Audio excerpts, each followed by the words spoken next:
Damos, Padre, te damos gracias porque tú eres bueno, porque para siempre es tu misericordia, Señor, desde la eternidad a la eternidad.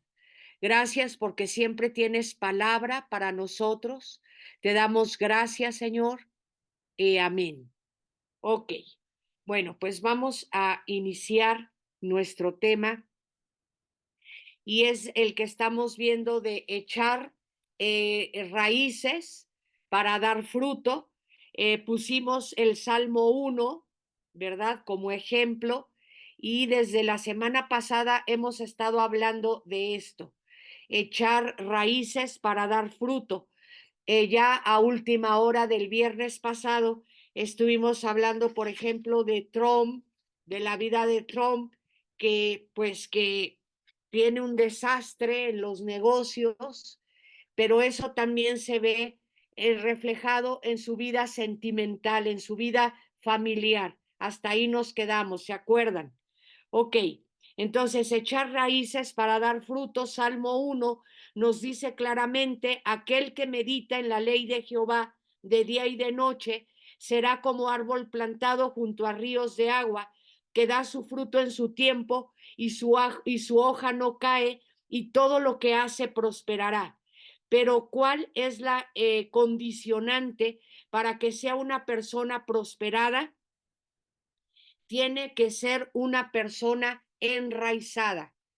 ¿Cómo podemos prosperar cuando estamos enraizados? Es la forma de prosperar. Un cristiano no es una planta de maceta, como aquellos que hoy están aquí y mañana están por otro lado, donde, donde da la vuelta el mundo, están de adorno. El árbol plantado es el que echa raíces y da su fruto en su tiempo. Eso hay que enseñarlo a los hijos. Eso tienes que enseñarlo a los hijos. Hay veces que yo platico con Ruth y me dice, oye mamá, es que se me hace muy difícil lo de la casa. Le dije, y entra a trabajar y vas a ver qué lindo. Por eso te van a pagar por ir a trabajar. Y hay veces que el jefe está de malas y hay veces que pasan cosas en el trabajo y sin embargo tienes que estar ahí, tienes que echar raíces, si no te la vas a vivir de trabajo en trabajo. Y pues creo que todos nosotros podemos dar testimonio de eso, de lo difícil que es un trabajo. Por ejemplo, ¿qué te puedo platicar? Cuando yo trabajé en el Hospital General Balbuena, yo era secretaria de la subdirección administrativa y periódicamente nos cambiaban al jefe. Y una ocasión mi jefe fue el doctor Herranz, que era un doctor que no sé, era muy especial. No abría las persianas de la oficina, no abría las ventanas, siempre tenía miedo de que le hicieran algo, de que le perdieran los documentos. Entonces, en la oficina no había archivo, todo lo metía a la caja fuerte y en la caja fuerte y en la caja fuerte. Oigas, doctor, necesitamos archivar. No, no, no, Ruth, no nos vayan a robar el caso fulano de tal y el caso. Nosotros levantábamos actas en esa oficina porque se robaban cosas, porque había habido un pleito entre ciertos empleados, no sé, eso se veía ahí en mi oficina. Entonces él tenía miedo de que le robaran los documentos y hablaba una palabra, era muy curioso, una palabra, me van a satanizar y van a satanizar tal caso. Y total que de vez en cuando, periódicamente, nos visitaba gente de servicios médicos, que las oficinas estaban en el centro. Y entonces me decía él, Ruth, por favor, deme el expediente del caso fulano de tal. Y yo mande, pero ya con la gente ahí, hermanos, deme el expediente. ¿Cuál expediente? Si tenía todo metido, hecho bola, ¿verdad? En la caja fuerte. Entonces yo me quedaba así, era terrible. Siempre estaba con el cuello duro. de que no nos vayan a caer los de servicios médicos, que les demos el expediente de fulanito de tal, o de tal pérdida, o de tal asunto. Entonces, un trabajo no es fácil. Por eso te pagan para ir a trabajar.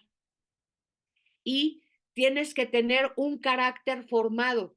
No puedes aventar el arpa.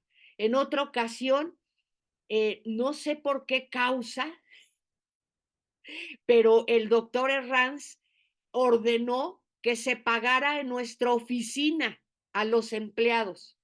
Entonces llegaban los de Cometra, nos dejaban los recibos con el dinero en la oficina, y ahí adentro de la oficina del doctor, los de la caja tenían que pagar, se hacían colas de los empleados, y una ocasión alguien tomó así un puño de sobres y se los llevó.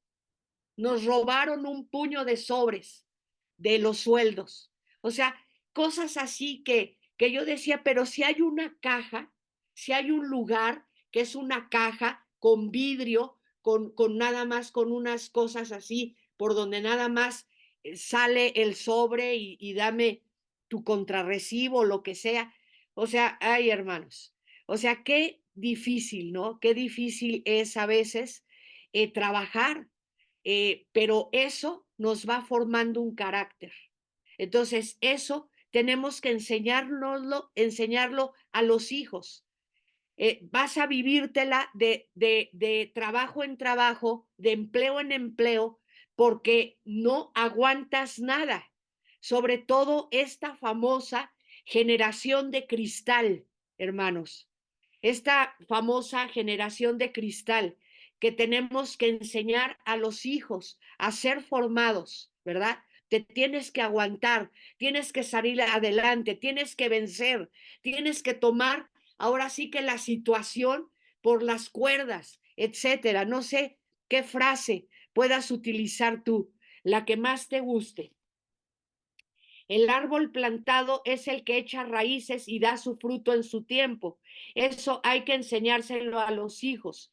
Hay que decirles que no se trata solo de comenzar con mucho entusiasmo, sino de perseverancia, de continuidad. En las escuelas y colegios hay que enseñar qué es perseverancia y permanecer.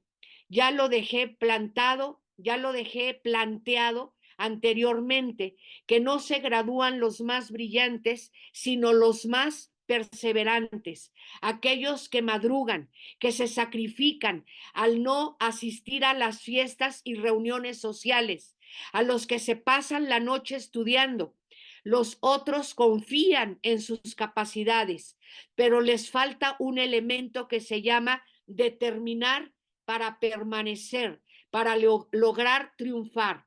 Un ejemplo de resistencia y permanencia es del ciclista estadounidense Lance Armstrong, 7 veces consecutivo ganador de la Vuelta Ciclista a Francia, quien no solamente fue vencedor de un evento bien conocido por su alto grado de competitividad, sino que lo hizo después de vencer un cáncer testicular con metástasis pulmonar y cerebral.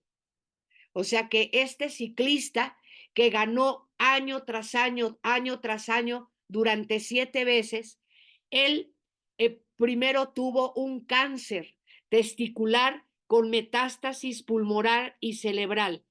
Ahora, hoy está retirado, pero ¿por qué ganó? ¿Por qué ganó este ciclista? Porque siempre estuvo determinado a permanecer para triunfar, a no dejar ese deporte que le gustaba, que le fascinaba y que le llevó a ganar 7 medallas de oro. Su estrategia era la siguiente: no ganaba las primeras etapas, o sea, desde el principio no estaba hasta adelante, sino que permanecía listo, cerca, viendo quiénes eran aquellos que se convertirían en sus rivales a vencer.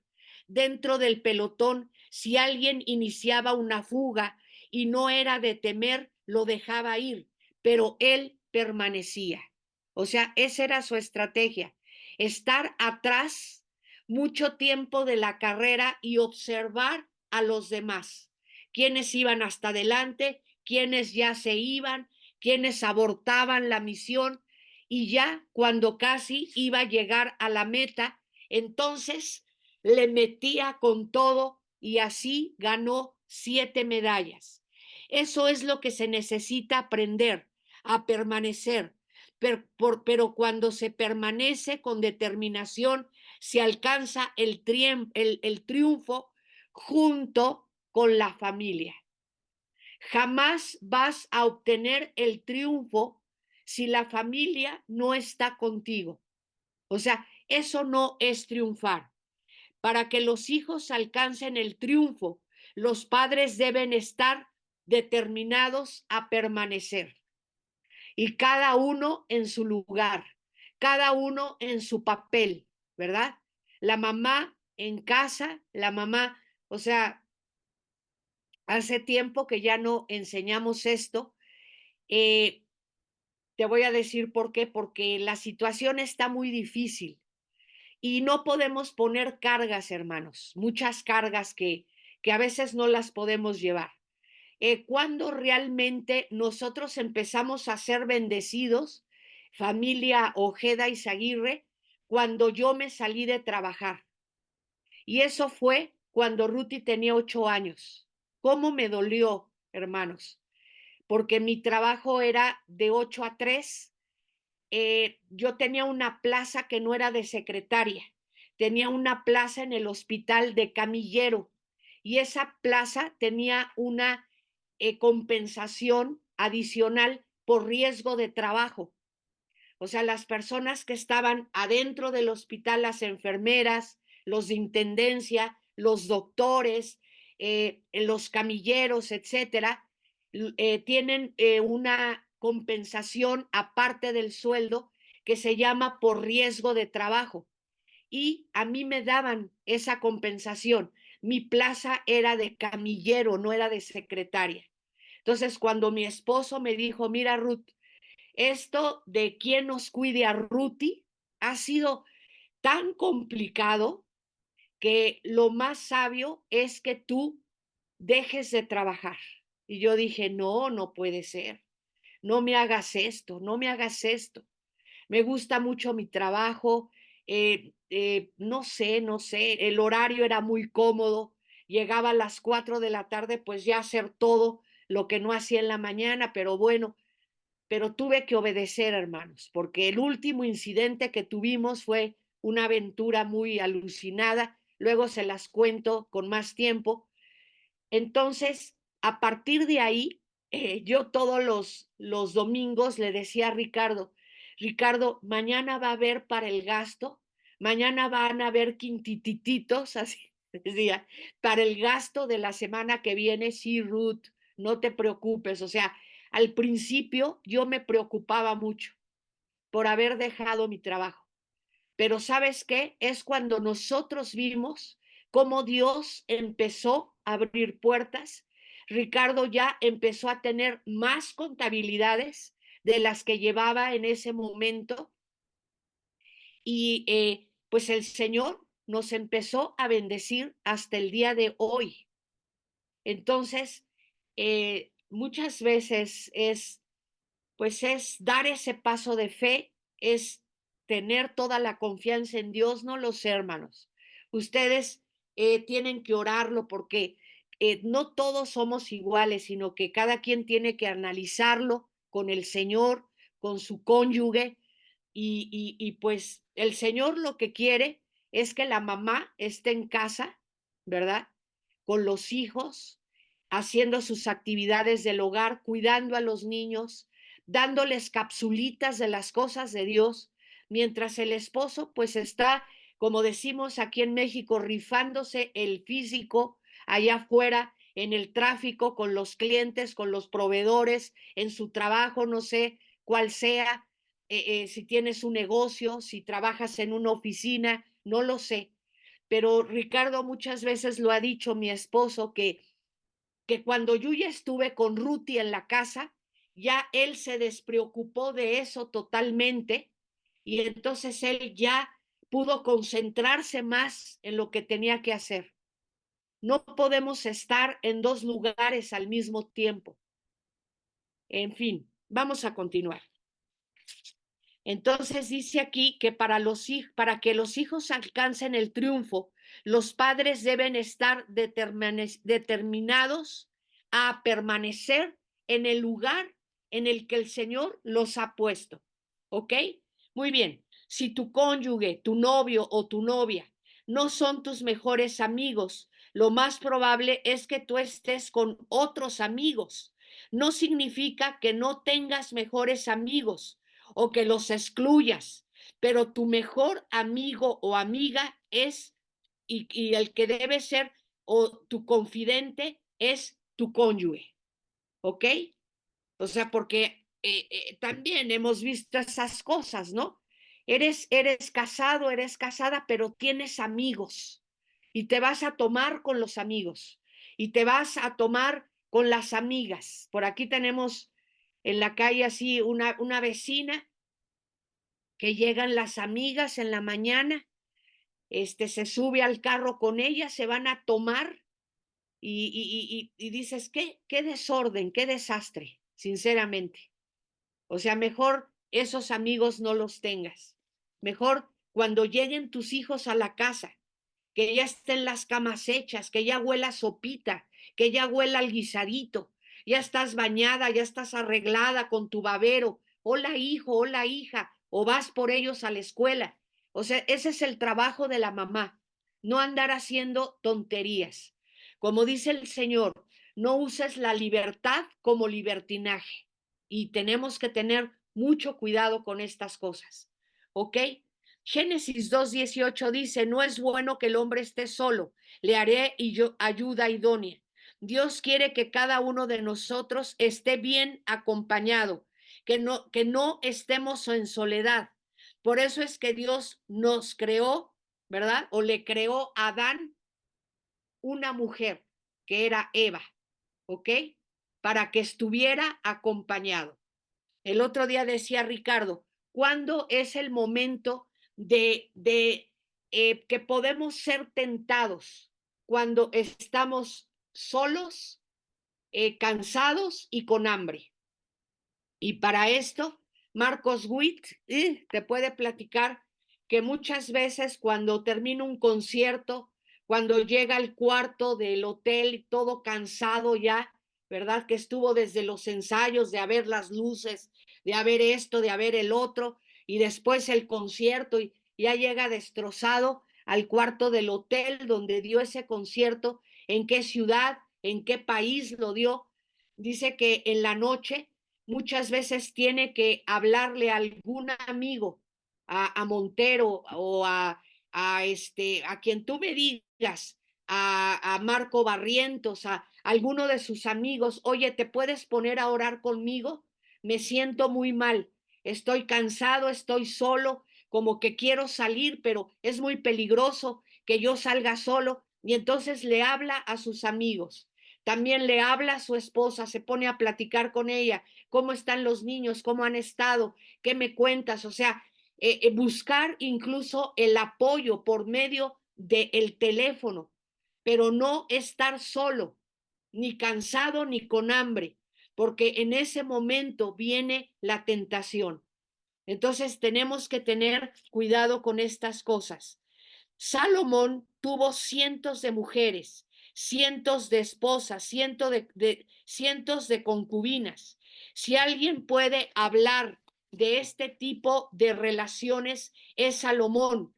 Él tuvo mucha experiencia y él dice en Eclesiastés 4:7 y 8, me fijé entonces en otro absurdo en esta vida. Vi a un hombre solitario. O sea, ¿qué es lo más absurdo en esta vida? Ver a un hombre solitario. Y por favor, vete a Europa, vete a Inglaterra, ¿verdad? Y ahora los jóvenes son así. No quieren casarse, no quieren formar un hogar. Lo único que les interesa que es la carrera, mi carrera, mi currículum, los logros que estoy logrando, el carro que me tengo que comprar, etcétera. Y simplemente no hay niños, hermanos. Han dicho que en Inglaterra están tan preocupados de que no hay niños, de que o no se casan o se casan, pero no quieren niños, no quieren formar una familia, no quieren que nada les estorbe en su carrera profesional. Y ves los parques llenos de perritos, de personas adultas con perros, pero no hay niños. Entonces, ¿en dónde está la generación, las generaciones que tienen que continuar en estas naciones? Cuando en Inglaterra un matrimonio tiene un bebé, el gobierno les da premios, les da la cuna, les da ropa, les da todo lo necesario para el niño, les da dinero, ya no saben qué hacer para que se animen a tener niños. Entonces, Dios no creó al ser humano para que viva en soledad, lo creó para ser un ser gregario y vivir en comunidad. Un hombre y una mujer solitarios son un absurdo. Te lo dice el Espíritu de Dios que inspiró a Salomón a escribir esto. ¿Ok? Yo no lo sé. Los judíos dicen que Daniel, hermanos, Daniel tenía la inteligencia de 10 hombres. Si a Salomón se le considera el hombre más sabio que vivió en el Antiguo Testamento, o no sé si en toda la humanidad de esa época del Antiguo Testamento, el hombre más sabio, no sé Salomón qué capacidad mental tendría de 100 hombres. Daniel tenía la de 10 hombres. Era muy inteligente Daniel, pero Salomón era otra cosa. Él era inspirado por el Espíritu de Dios. Y él nos dice que no hay algo más absurdo que un hombre o que una mujer estén solos. Dios no creó al ser humano para que viva en soledad. Un hombre y una mujer solitarios son un absurdo. Desde el principio dijo Dios que no era bueno que el hombre estuviera solo. El hombre necesita compañerismo, amistad. ¿En dónde? En su casa. No en el antro, no en el bar, ¿verdad? Sino en la casa, en el hogar.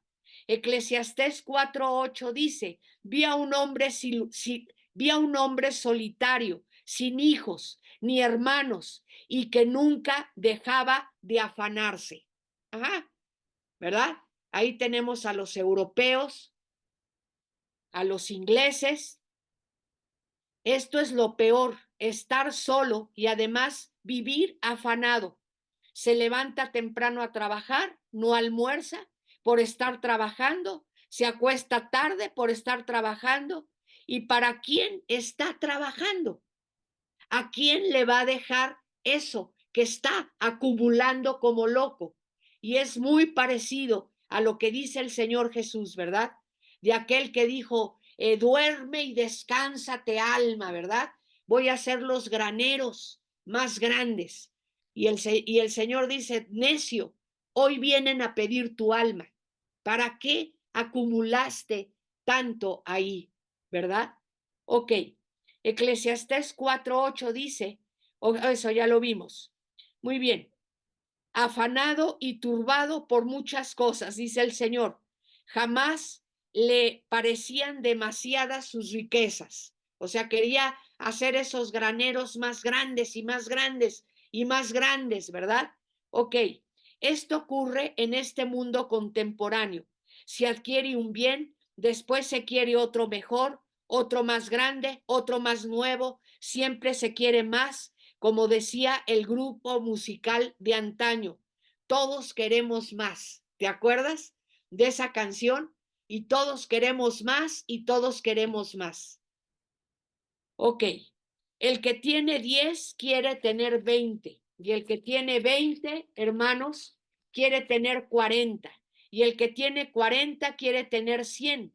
Todos queremos más, pero si en medio de ese afán hay soledad, no habrá felicidad. Lo hermoso es que lo que el Señor te dé y que te vaya multiplicando, tú lo puedas disfrutar con tu familia, con tu esposa y con tus hijos. No abandones a tus hijos. Escucha bien lo que te dice el Señor. No abandones a tus hijos, a tus hermanos, a tu esposa, a tus padres. Si eres soltero, no abandones a tus padres. ¿Me escuchan bien? Jovencitos y jovencitas tienen que salir de sus casas vestidas de novia o con su smoking para irse a casar al altar. Eso es lo correcto. No abandones a tus padres porque te dicen que tienes que recoger tu recámara, porque pongas la ropa sucia, ¿verdad? En el cesto de la ropa sucia, porque te toca lavar los trastes de la comida. Esas no son razones para irte de la casa. No abandones a tus padres, no abandones a tus hermanos, a tus hijos, etcétera, etcétera. Versículo 8b. ¿Para quién trabajó tanto y me abstengo de todas las cosas buenas? También esto es absurdo y una penosa tarea, dice Salomón. Qué pena, ¿no? Qué penosa tarea que estás ahí solo, todo estresado, todo que te has echado cargas y cargas y cargas encima, y luego ¿para qué? ¿Para qué, hermanos? ¿Cuáles son las cosas buenas de la vida? La amistad, la relación con tus hijos, la relación con tus hermanos, la relación con tus padres, la relación con los hermanos en Cristo. Esas son las relaciones que valen la pena. Muy bien. Esto es lo más importante. Más que enriquecerse, logra aprovechar lo bueno, porque la vida se va. Los jóvenes se casan y en vez de disfrutar, regresan de la luna de miel y se dedican a trabajar como locos.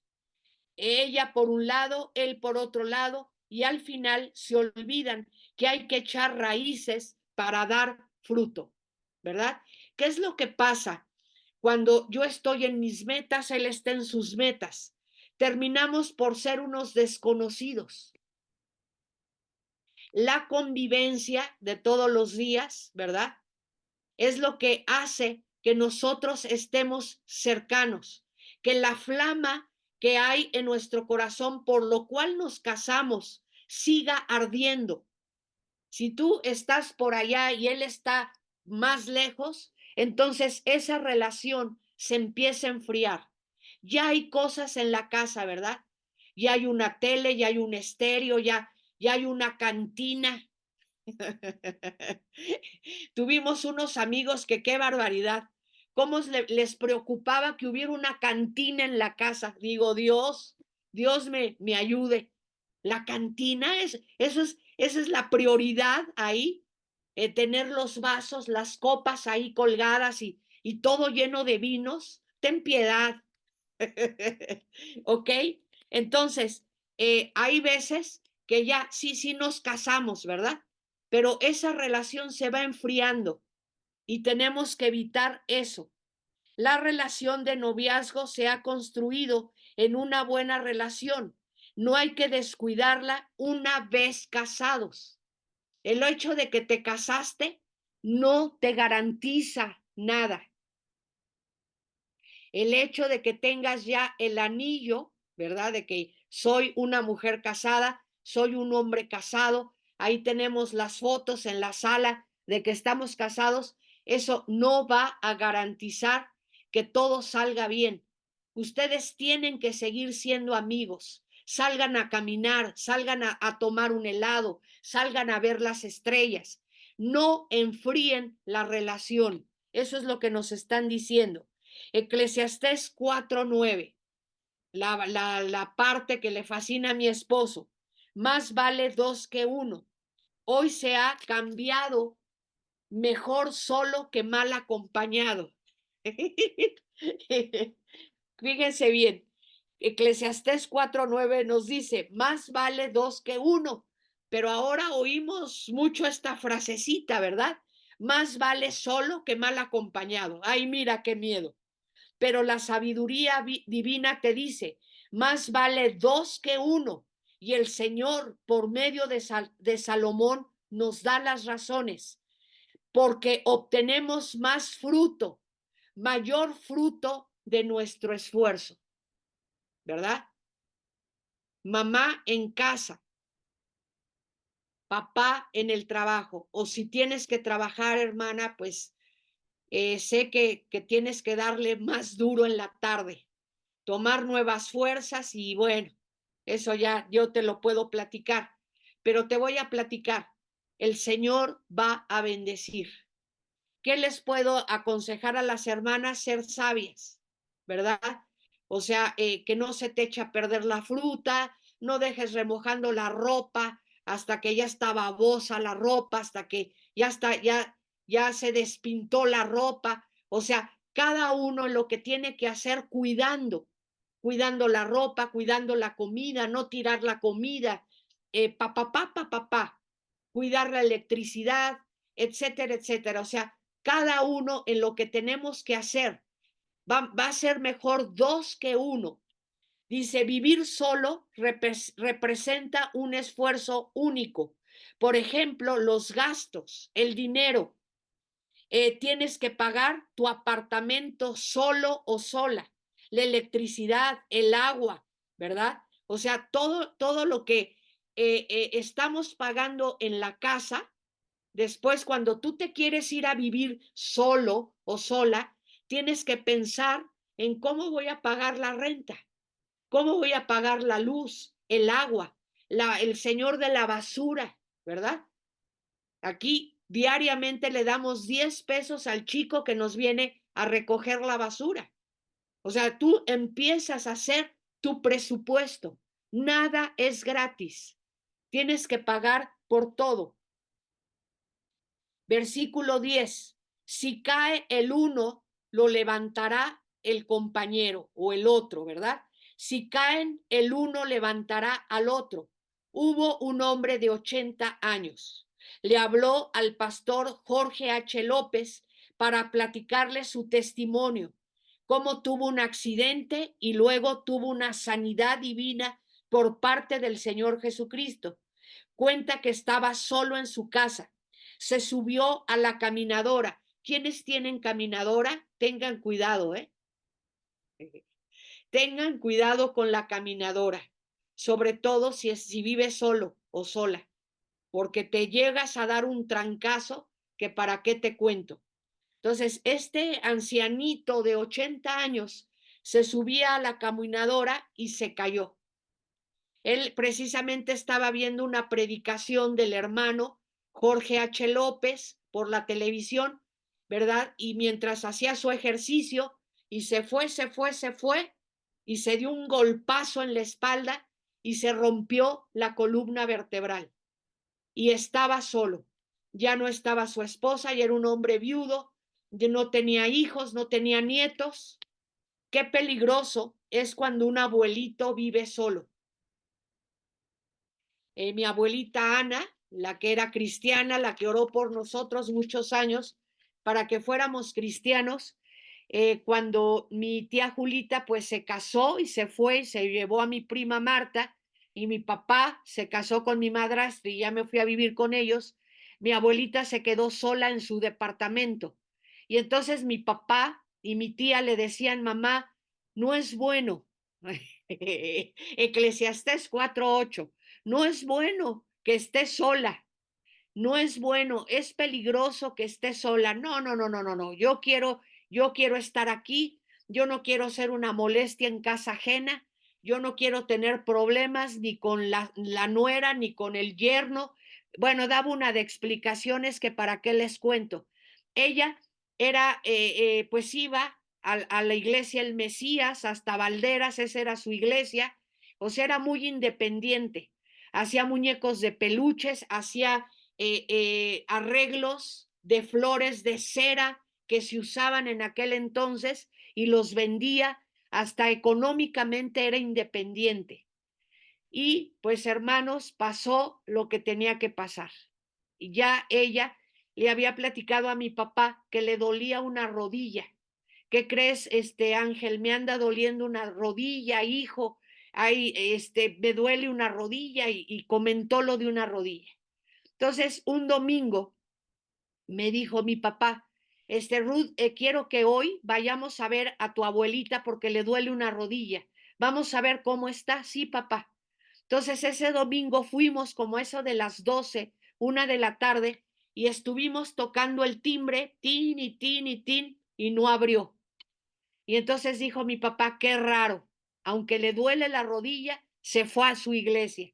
Bueno, pues no, hermanos.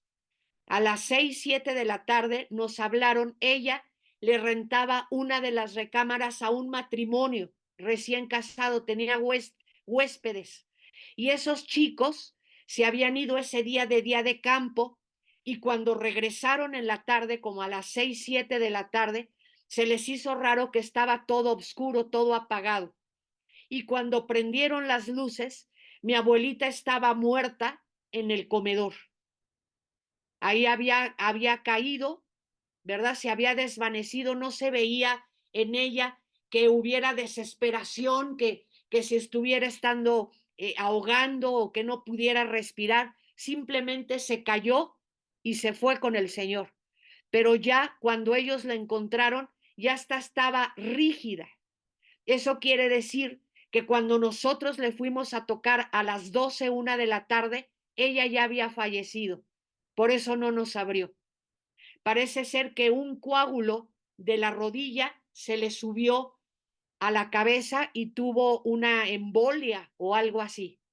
Entonces, no es bueno que los hermanos grandes, o sea, los que ya somos de la tercera edad, estemos solos.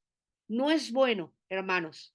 Este ancianito se fue para atrás en su caminadora, ¿verdad? Se rompió la columna vertebral y dice que casualmente el hermano Jorge H. López en su programa que salía en la televisión, no sé si siga saliendo todavía, después de la conferencia que dio, habló sobre sanidad divina y dijo, si hay alguien que en la iglesia aquí o de los que me están viendo por televisión que necesita sanidad, en este momento voy a orar y va a ser sano. Y dice que este abuelito tirado seguía escuchando la conferencia, le pidió al Señor que lo sanara y se levantó ya como si nada. Yo creo que una fractura de columna vertebral pues ya te hace estar en silla de ruedas, ya lo que te queda de vida, pero el Señor lo sanó en ese momento. Sin embargo, este testimonio quiero enfatizar, no es bueno que los abuelitos estén solos, ¿verdad? Sino que estén con algún hijo, con alguna hija, con la familia, ¿verdad? Ahora, que te tengan bien. No, les voy a platicar algo. Y creo que ya se me acabó el tiempo, ¿verdad, Ruth? Ok, no me van a escuchar esto que les voy a platicar, que es otro testimonio. Nos vemos el